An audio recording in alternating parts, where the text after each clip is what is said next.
खान साहब ने कहा है कि कौम को कह दें कि कौम तैयार हो जाए, हम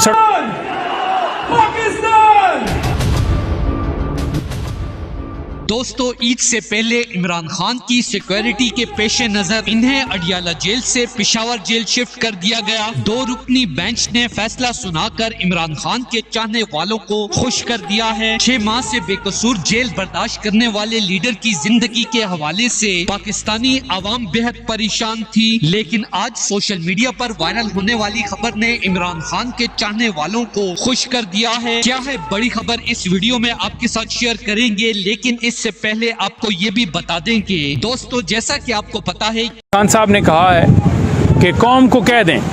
कि कौम तैयार हो जाए, हम सड़कों पर निकलेंगे। और खान साहब ने कहा है कि असम्बलियां भी बंद होंगी और ये उस वक्त तक जारी रहेगा जब तक मुल्क के अंदर कानून की बालादस्ती नहीं हो जाती। इमरान खान साहब ने कहा कि आज तक हमसे बल्ला लिया गया, उम्मीदवारों को उठाया गया, मुझे डिस्क्वालीफाई किया गया, मुकदमात बनाकर जेल में डाला गया, ये जो किया इन्होंने, ये सारी चीज़ें हम इसलिए बर्दाश्त करते रहे क्योंकि हम नहीं चाहते थे कि मुल्क के अंदर पहले ही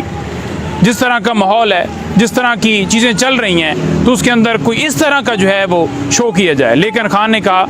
कि ये सारी हदें पार कर चुके हैं, तो लिहाजा खान साहब ने कहा है कि कौम को कह दें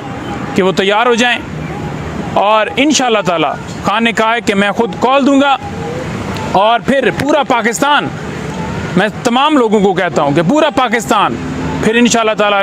जो है वो निकलेगा। बात हुई है और इमरान खान साहब को खैबर पख्तूनख्वा जेल के अंदर शिफ्ट करने का। इमरान खान की जमानत के लिए इनके वकला की तरफ से तोशाखाना केस और साइफर केस में जमानतें दायर की गई थी, जिसके बाद आज 2 रुकनी बेंच ने जमानत कबूल होने तक इमरान खान को पेशावर जेल शिफ्ट करने की इस्तदा मंजूर करते हुए कहा कि फैसला हक और सच के साथ साथ पाकिस्तान के अजीम और बहादुर लीडर इमरान खान की जिंदगी को खतरे के पेश नजर रख कर किया जाएगा। इमरान खान जो इस वक्त लोगों के कौमी हीरो बन चुके हैं, उनकी जिंदगी की हिफाजत करना पाकिस्तान के हर इदारे की अव्वलीन जिम्मेदारी है। दोस्तों, इस हवाले से अपनी राय का इजहार कमेंट सेक्शन में दे। वीडियो अच्छी लगे तो लाइक करें और इस चैनल को सब्सक्राइब करें।